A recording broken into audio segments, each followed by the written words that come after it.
Subway drivers of Reddit, what was the strangest thing you saw in the tunnels? Please do like, share, and subscribe. Not Subway, but London Docklands Light Railway. They used to have a shutdown every August bank holiday. It gave 3 clear days where major works and repairs could be undertaken from the Saturday morning through to the Tuesday morning. We were putting new equipment trackside, and on the Saturday morning we were walking along the track, measuring distances, etc., ready to do the install of equipment on the Sunday and Monday. As we were walking, we noticed a woman laid across the tracks with her head on one rail and her feet on the other. Of note is that the DLR has a 500-volt DC third rail, which of course was off due to the shutdown. Also, the trains are automatic and have no driver most of the time. We walked towards the woman, who had seen us but didn't do anything. When we were close, we asked her what she was doing and told her she couldn't be here. It's illegal to trespass on the railway in the UK.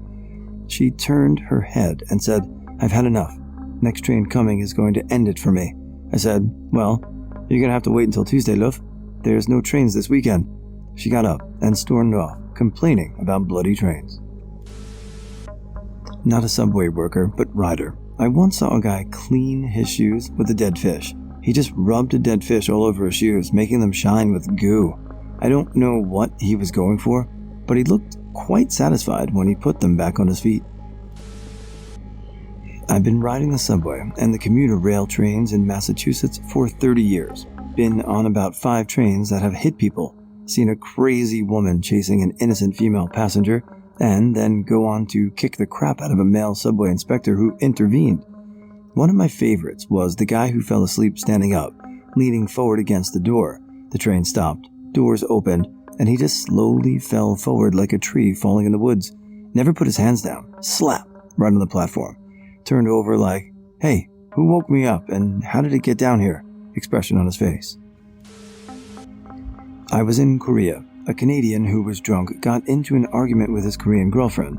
Long story short, they had issues, but he decided he would strip down naked. This embarrassed her quite a bit.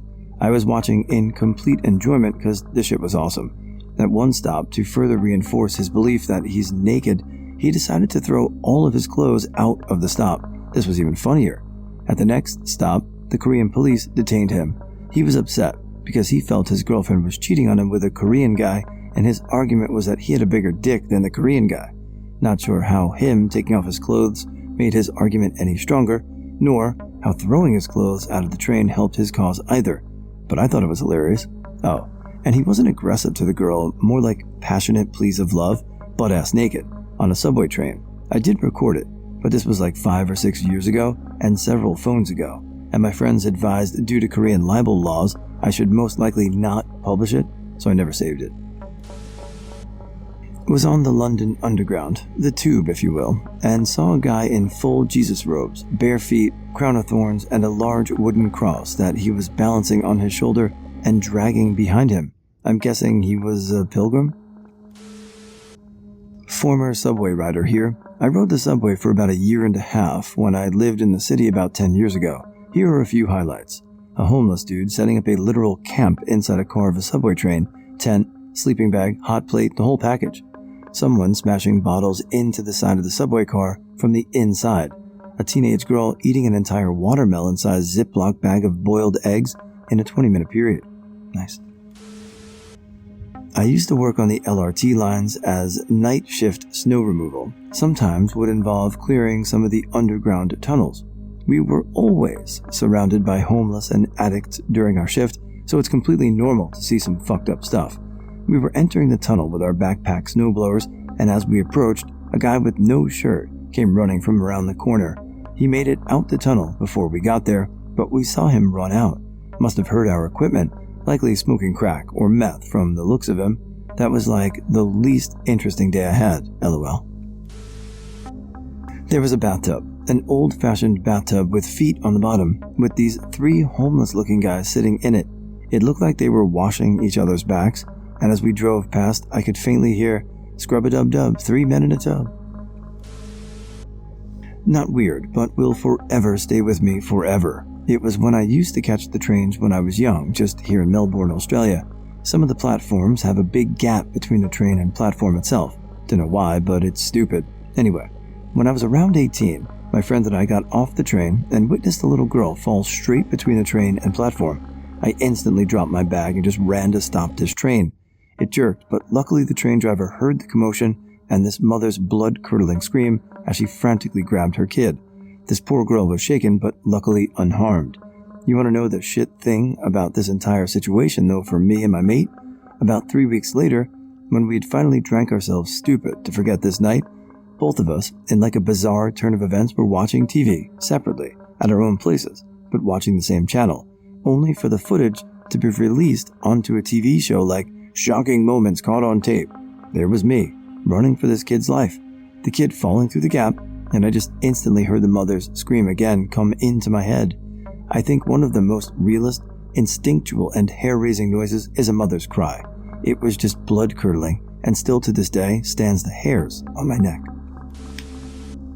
I have two interesting stories from my time riding the Rapid in Cleveland, Ohio. One was I was on my way home from school in the middle of the day. I was in the second car when the door from the first car comes flying open while we're moving, which isn't allowed. Well, these two transgender women start fist-fighting each other and arguing over a man who was hitting on one of them on the train. Problem is, the man lost his shit when he found out they used to be men, so they started beating up on him until they got off at the next stop and just walked away. It was 12:30 in the afternoon. Also, on my way to school, it was another typical dark, cold Cleveland morning in February, and it was at least 5 degrees Fahrenheit, and I was shocked my school didn't call off. But anyway, I'm standing in the back since it was the morning rush, and this man about in his 40s asks a girl probably 2 years younger than me, I was 17 at the time, with a backpack on, why she's going to school, and that it's too cold for kids to be out in this. She just replied with an, I don't know, and goes back to texting someone. Well, the man follows it up with, you should go then. I didn't go to school half the time and I turned out fine. I kinda chuckled and went back to my business. The man starts talking to his reflection and threatens to beat that punk-ass bitch up, staring at him through the glass.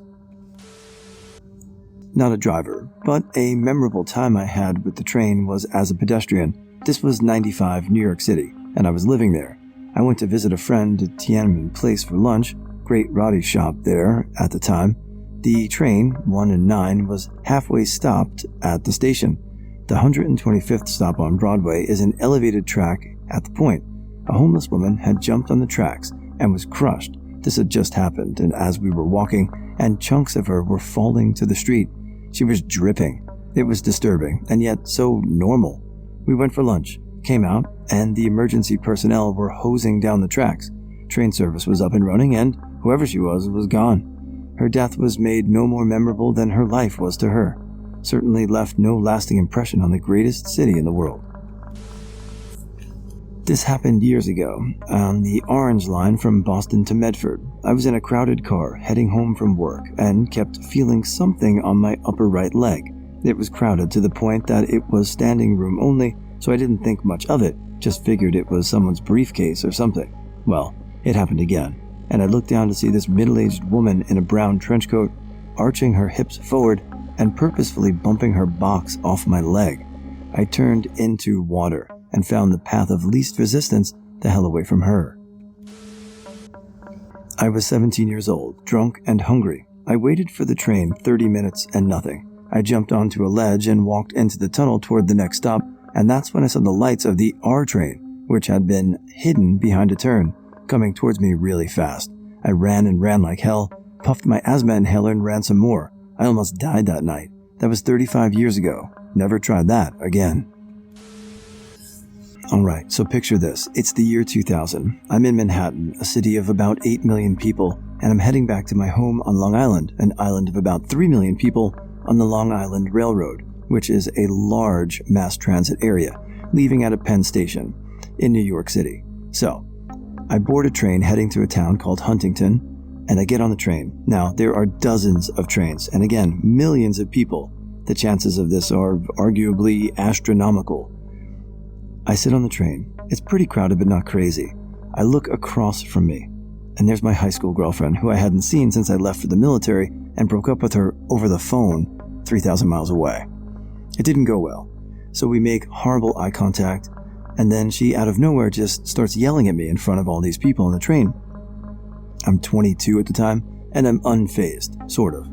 But she looked really good, and I wanted to ask her out. So I waited, and as we were nearing our stop, which is about 10 stops, about an hour ride back, I said to her, I'm like, maybe we should get together. And then she proceeded to yell at me some more and berate me again in front of a very happy crowd watching and laughing. So that really happened. And then 3 days later, she called me, and we went out. But that was it.